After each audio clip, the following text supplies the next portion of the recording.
When the Second Continental Congress met on May 10th of 1775, they would create a committee that would go on to write the Declaration of Independence. At the same meeting, another committee was created. That one was tasked with writing a constitution to unite the 13 colonies into 13 states, all working together. No, it's not the Constitution, the one that we know and love. No, it's actually one that came before it. And it had a lot of problems and a lot of benefits, but ultimately the problems outweighed the benefits, so it ended up being replaced with the Constitution that you and I know today. The Declaration said that the 13 colonies were becoming 13 independent states.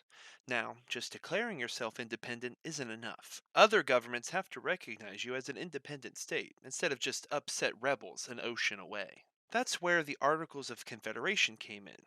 They were taking these 13 states and tying them together under a central government that would handle domestic and foreign affairs for the states as a whole. Its full title is the Articles of Confederation and Perpetual Union, and it was finished and sent to the states for ratification in November of 1777. The Revolutionary War had only just begun, and the Articles would be in place for the rest of the war. It is a relatively short document, and I encourage you to give it a read sometime since many ideas from it continue on into the Constitution that still stands to this day. There are 13 sections, and each section itself is individually called an article, hence the Articles of Confederation. Let's go over them really quickly here. Article 1 establishes the name of this collection. As a whole, the collection of states would be called the United States of America. Under Article 2, each state is a free and independent state, unless the power given to the central government in these articles states otherwise. Article 3 establishes the purpose of the document, that these states are entering into a firm league of friendship with each other for the common defense, the security of their liberties, and their mutual and general welfare. Article 4 states that free inhabitants of each state can pass unhindered between states and have equal treatment. It also allows states to extradite someone who committed a crime in another state back to the state where the crime was committed. Article 5 establishes the composition of the Congress of the Confederation. Each state gets a delegation, and each delegation can be comprised of 2 to 7 members. But as a whole, each state only gets a single vote. Article 6 grants sole power to declare war and conduct foreign trade or treaties to the central government. No state can accept foreign gifts, interfere with treaty stipulations, or maintain a peacetime standing army or navy.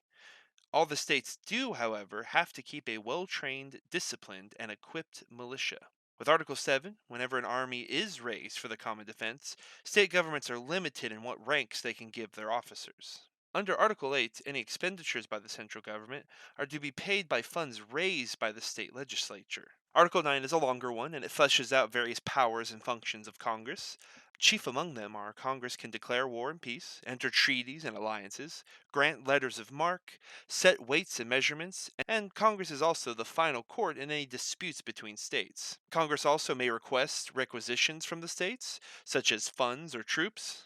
And Congress also would regulate the post offices, appoint officers, and regulate the armed forces. An important part of this article is that 9 states have to be in assembly in order to declare war, enter treaties or alliances, or to appropriate money. When they say in assembly, that means that the delegations from at least 9 states have to be together in person in order to vote on things such as declare war, enter treaties or alliances, and appropriate money, something that will cause a problem down the road. Under Article 10, when Congress is in recess, their powers may be executed with a committee of 9 states approving, except for those that require the 9 states be at least in person. Article 11 states that Canada, which was called the British province of Quebec, can join this confederation if they'd like, but any other new states require 9 existing states to approve their joining before they're allowed to join. Under Article 12, Congress agrees to honor all debts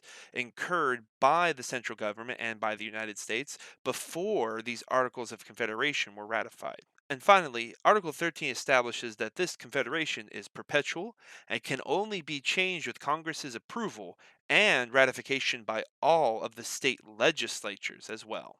There's a lot of information in these 13 articles. Does anything stand out to you that might cause a problem here immediately? If you'd like, even pause the video and take a look at all of them here up on the screen and see if there's any sort of important thing that people talk about all the time these days that doesn't make an appearance anywhere in these 13 articles. Let's start with the benefits. Number one, it established that central government is the only body that can declare war and conduct foreign relations. This prevents each of the 13 states from having their own treaties and wars, something that would not have united them. Second, it ensured that free inhabitants, and free being the operative word there, could move between states instead of each state having enforceable borders. Imagine needing to get a passport to go to Georgia. And third, it allowed for the process of new states to be formed, instead of the current 13 states expanding ever westward in a line. Next, we'll move on to the three big problems with the Articles of Confederation. First off, Congress could ask for funds, but the states didn't have to provide them, and the central government had no power to tax the citizens to raise funds. This hindered the central government from paying the debts it would incur during and after the revolution. State governments could tax their citizens, but when Congress asked for funds, the states didn't have to give it. This typically meant states only providing some of what was asked for, leaving the government perpetually underfunded. The central government could print more money, but that devalued the dollar, leading at one point to George Washington even saying, "A wagon load of money will scarcely purchase a wagon load of provisions." Secondly, the same idea applied for the soldiers in the Continental Army. Congress could ask for them, but the states didn't have to provide them. And third, foreign treaties required enough delegates from at least 9 states to be in person in order to be ratified. The Treaty of Paris that ended the American Revolution took time to ratify because there were not enough members present to get the quorum needed. Congress did not have the power to enforce attendance, just like they didn't have the power to enforce any of their requests.